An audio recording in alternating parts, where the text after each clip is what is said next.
saudara-saudara sebangsa dan setanah air. Pada waktu pemilihan di Indonesia, banyak sekali hal-hal yang kemudian muncul di permukaan. Orang-orang yang mencalonkan diri ini, baik pihak Prabowo maupun pihak Jokowi, sama-sama melakukan atau mempopulerkan diri.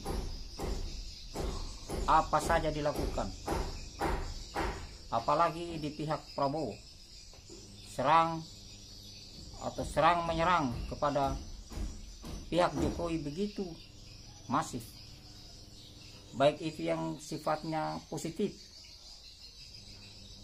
terutama sekali yang mereka lakukan itu hal-hal yang sifatnya negatif.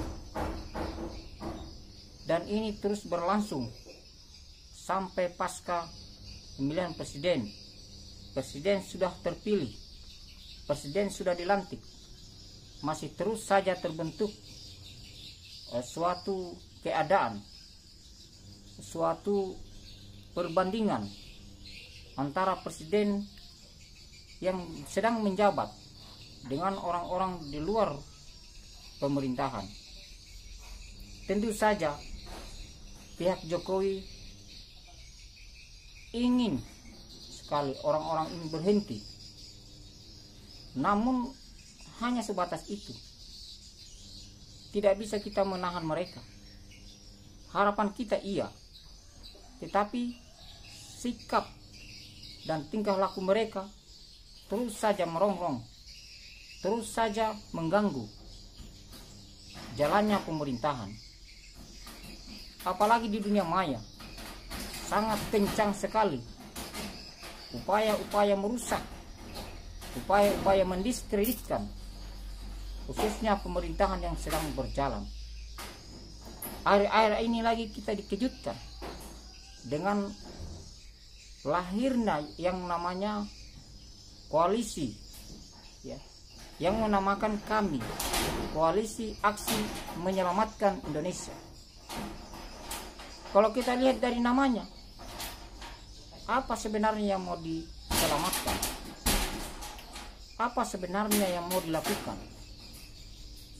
Kalau argumentasinya adalah menyelamatkan, siapa mau diselamatkan? Tetapi kalau memang orientasinya adalah orientasi untuk menyelamatkan orang-orang yang terkena COVID, sangat tepat sekali. Kita harus memuji. Tapi tentu saja bukan itu. Kalau memang yang mau dilakukan adalah menyelamatkan orang-orang yang kena penyakit COVID-19 atau Corona, tentu saja mereka akan turun di lapangan untuk memberikan bantuan, terutama juga mereka yang kena PHK. Tetapi ini tidak dilakukan. Mereka justru melahirkan klaster baru dalam COVID-19.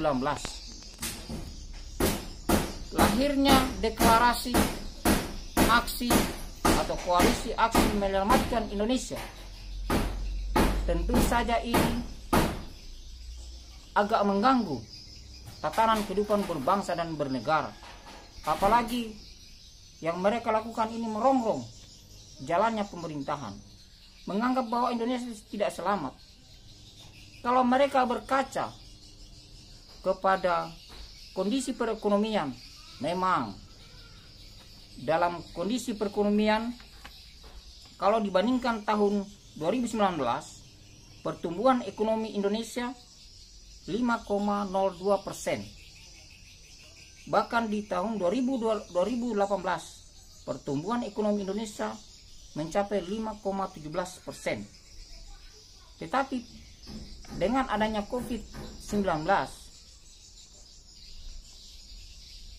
perekonomian Indonesia terjadi kontraksi 5,32% pada kuartal kedua. Untuk kuartal pertama itu masih tumbuh 2,97%.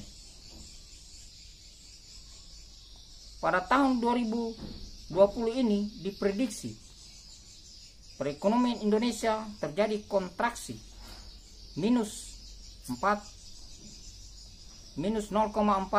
sampai 1% menurut Menteri Keuangan.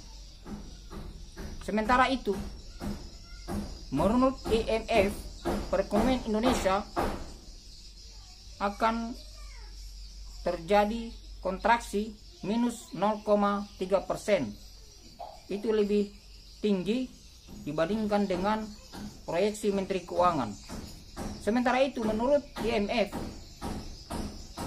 perekonomian dunia diprediksi minus 4,9% pada tahun 2020.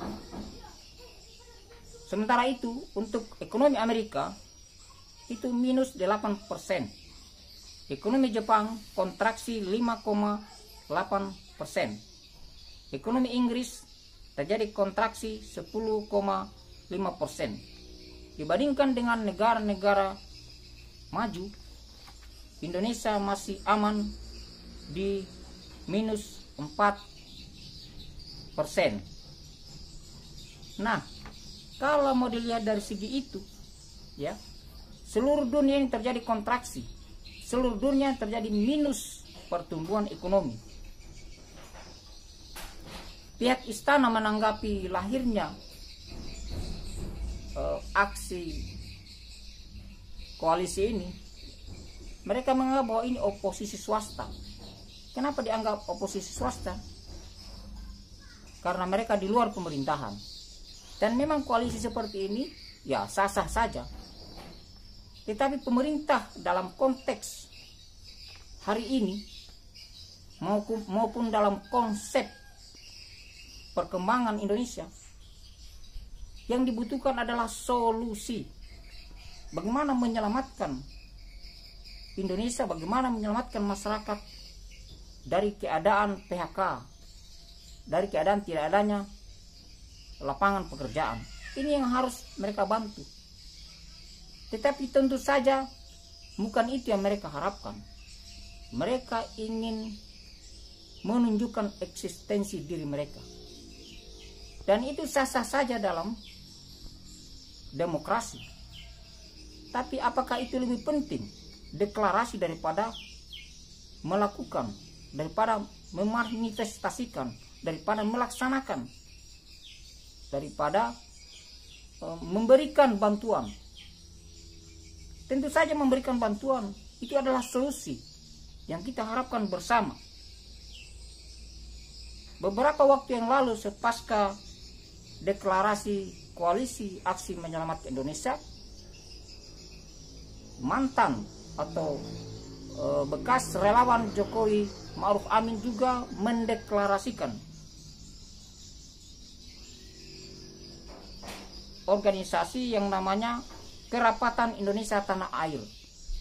Itu masih mendingan, kerapatan mungkin artinya bagaimana Indonesia ini supaya lebih solid untuk membangun, untuk menjaga keamanan, agar pemerintah bisa menjalankan fungsi dan tugasnya dalam mensejahterakan rakyat.